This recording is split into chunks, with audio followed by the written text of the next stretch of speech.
ముఖ్యమంత్రి Revanth Reddy gun park కి చేరుకున్నారు. అక్కడ అమరవీరులకి నివాళులర్పిస్తున్న దృశ్యాన్ని లైవ్ ద్వారా మనం చూస్తున్నాం. ఆ తర్వాత ఆయన పెరేడ్ గ్రౌండ్స్ కి చేరుకోనున్నారు. ఈ రోజు తెలంగాణ ఆవిర్భావ దినోత్సవం 12 ఏళ్లైన సందర్భంగా ఘనంగా ఈ సంబరాలు చేసుకునేందుకు ఏర్పాట్లు చేశారు. వేరువేరుగా ఇప్పటికే స్పీకర్, మండలి చైర్మన్ జెండాని ఆవిష్కరించారు. ఎమ్మెల్యేలు, ఎమ్మెల్సీలు, ముఖ్య నేతలు ఆ వేడుకల్లో పాల్గొన్నారు. ప్రస్తుతం అమరవీరుల స్తూపం దగ్గరికి చేరుకున్నారు ముఖ్యమంత్రి రేవంత్ రెడ్డి. వారికి నివాళులర్పిస్తున్నారు.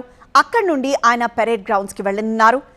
పెరేడ్ గ్రౌండ్స్లో ఆయన పతాకావిష్కరణ జరపనున్నారు. అయితే ఈ కార్యక్రమం కేవలం గంటన్నర మాత్రమే జరగనుంది.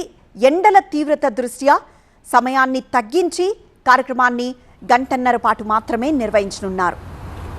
మనం రేవంత్ రెడ్డిని చూస్తున్నాం. ముఖ్యమంత్రి రేవంత్ రెడ్డి అమరవీరులకి నివాళులర్పిస్తున్న దృశ్యాల్ని చూస్తున్నాం. తెలంగాణ సాధన కోసం ప్రాణ త్యాగాలు చేసిన అమరులకి నివాళులర్పిస్తున్న దృశ్యాన్ని చూస్తున్నాం.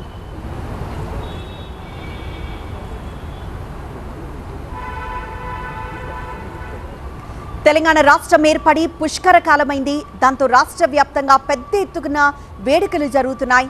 సికింద్రాబాద్ పెరేడ్ గ్రౌండ్స్ లో అధికారికంగా తెలంగాణ రాష్ట్ర 12వ ఆవిర్భావ దినోత్సవ వేడుకలు నిర్వహిస్తోంది ప్రభుత్వం. తెలంగాణ 12వ ఆవిర్భావ దినోత్సవ వేడుకలు ఆల్రెడీ ఉదయం నుండే మొదలయ్యాయి. అసెంబ్లీ, మండలి ఆవరణలో వేరువేరుగా జాతీయ జెండా ఆవిష్కరించారు స్పీకర్, మండలి చైర్మన్. ఈ వేడుకల్లో ఎమ్మెల్యేలు, ఎమ్మెల్సీలు, ముఖ్య నేతలు పాల్గొన్నారు. ఇక పెరేడ్ గ్రౌండ్స్ లో పతాకావిష్కరణ చేయనున్నారు సీఎం రేవంత్ రెడ్డి. గాంధీ భవన్ లో జెండా ఎగరవేయనున్నారు పీసీసీ చీఫ్ మహేష్ గౌడ్. ప్రస్తుతం గన్ పార్క్ దగ్గర చేరుకున్న ముఖ్యమంత్రి రేవంత్ రెడ్డిని చూస్తున్నాను. అక్కడ తెలంగాణ ఆవిర్భావ దినోత్సవ వేడుకలు జరుపుకునే ముందు గన్ పార్క్ చేరుకొని అమరవీరులకి నివాళులర్పించి ఆ తర్వాత ఆయన పెరేడ్ గ్రౌండ్స్ కి వెళ్లనున్నారు. అక్కడ రాష్ట్ర అధికారిక కార్యక్రమాలు జరగనున్నాయి.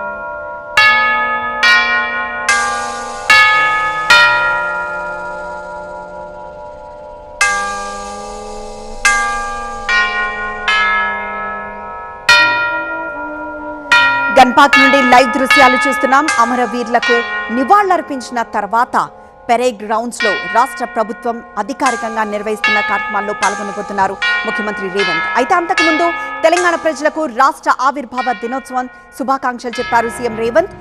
సీఎం రేవంత్ కి సంబంధించిన ట్వీట్ ని చూస్తున్నాం. ప్రతి సంవత్సరం నిన్నటి త్యాగాలను స్మరిస్తూ రేపటి లక్ష్యాలను సమీక్షించుకునే భావోద్వేగ సందర్భం జూన్ 2 అంటూ ట్వీట్ చేశారు ముఖ్యమంత్రి రేవంత్.